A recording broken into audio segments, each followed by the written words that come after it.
የዕለቱ ሰበር ዜና የቬንዙዌላ ተቃዋሚ መሪ ማሪያ ኮሪና ማቻዶ የኖቤል የሰላም ሽልማትን በማሸነፍ ታሪክ ሰሩ። ከኖቤል ሽልማት በፊት ሽልማቱ ይገባኛል ሲሉ የነበሩት የአሜሪካው ፕሬዝዳንት ዶናልድ ትራምፕ ስለ ኖቤል ሰላም ሽልማት ምን አሉ የሚሉትን ዘገባዎች በዕለቱ ዜናዎች ይዘንላችሁ መጥተናል። አብራችሁን ቆዩ። አሁን ወደ ዝርዝሩ እናልፋለን። አዲስ ኒውስ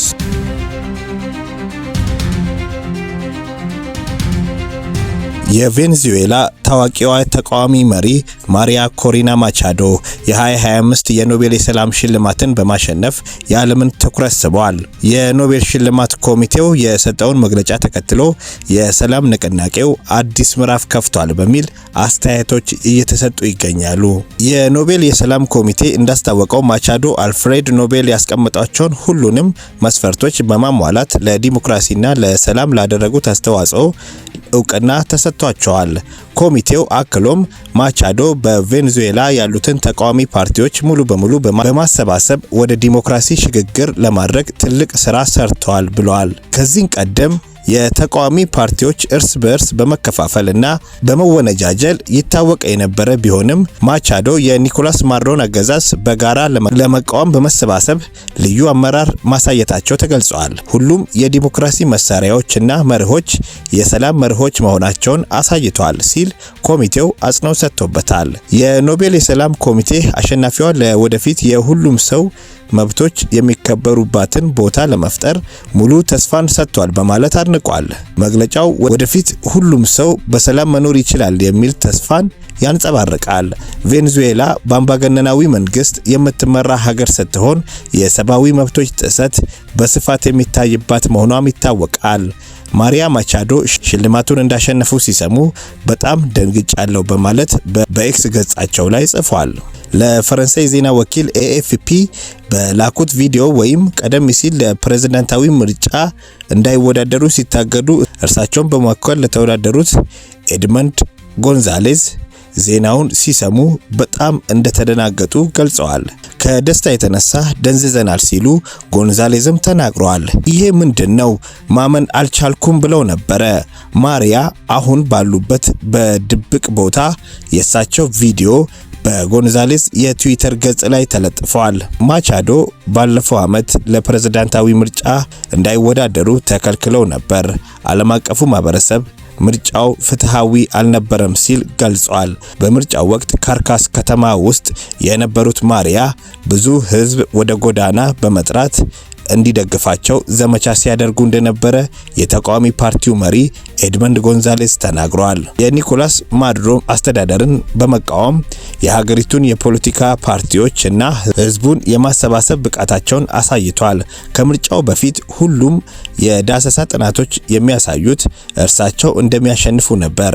የምርጫ ታዛቢዎችም በርካታ ግልጽ ያልሆኑና ትክክል ያልሆኑ ነገሮችን እንደተከሰቱ ቢገልጹም ኒኮላስ ማዱሮ ለሶስተኛ ጊዜ አሸናፊነታቸውን አስታውቀዋል። ከምርጫው ውጤት በኋላ በመላው ሀገሪቱ አመጽ ተነስቶ የነበረ ቢሆንም በመንግስት እርምጃዎች ሊቆም ችሏል። ከዚያን ቀን ጀምሮ ማሪያ ማቻዶ ተደብቆ ይገኛሉ።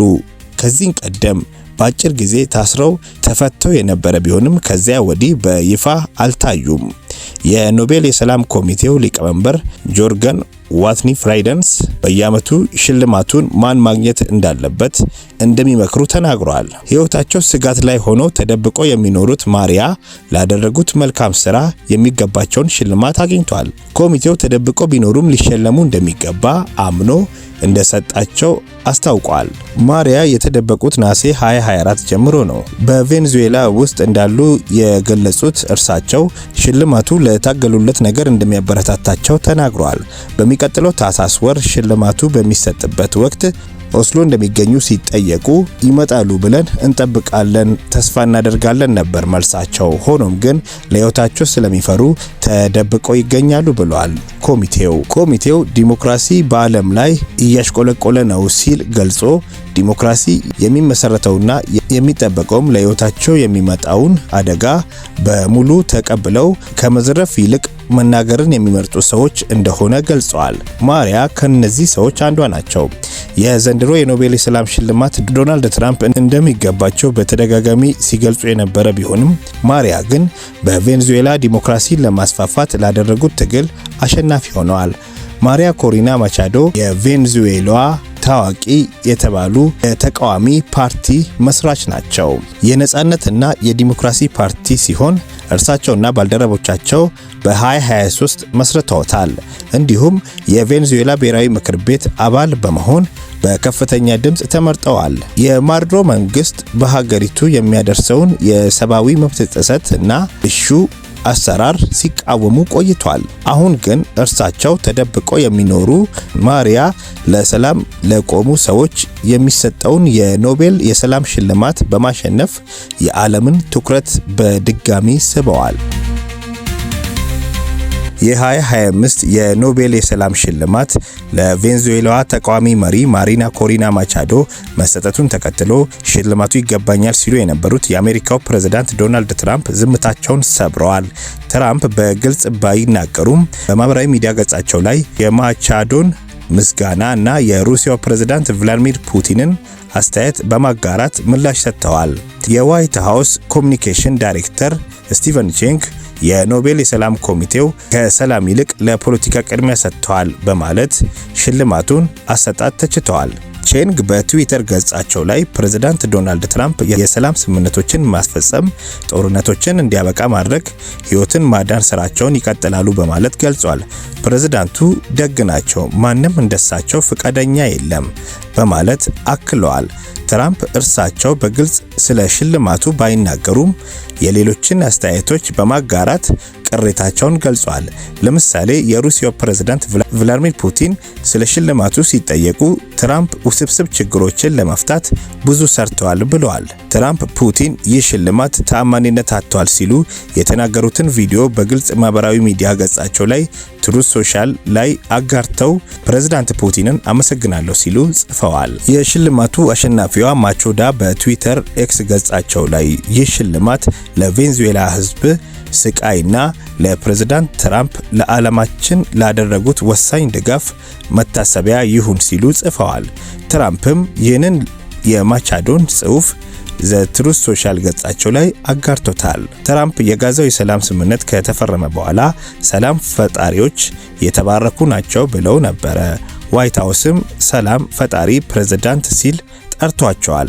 ትራምፕ በዓለም ላይ 7 ጦርነቶችን እንዳስቆሙ በተደጋጋሚ ሲናገሩ ቆይቷል። ባለፈው ወር በቨርጂኒያ ወታደሮችን ሲያነጋግሩ ሽልማቱ ይገባኛል በማለት ሁሉም ሰው እኔ ማግኘት እንዳለብኝ ይናገራል ብለው ነበረ። ምንም ለማይሰሩ ሰዎች ይሰጣሉ፣ ዶናልድ ትራምፕ በሚል መጽሐፍ ለጻፈ ሰው ይሰጣሉ፣ ለሀገራቸው ይህ ትልቅ ስድብ ነው ሲሉም ቅሬታቸውን ገልጸዋል።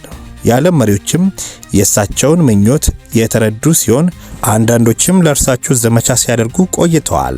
ስለተከታተላችሁን ከልብ እናመሰግናለን። ሁሌም ወቅታዊና አዳዲስ ዜናዎች እንዲደርሱት አዲስ ኒውስን ሰብስክራይብ በማድረግ ቤተሰብ ይሁኑ።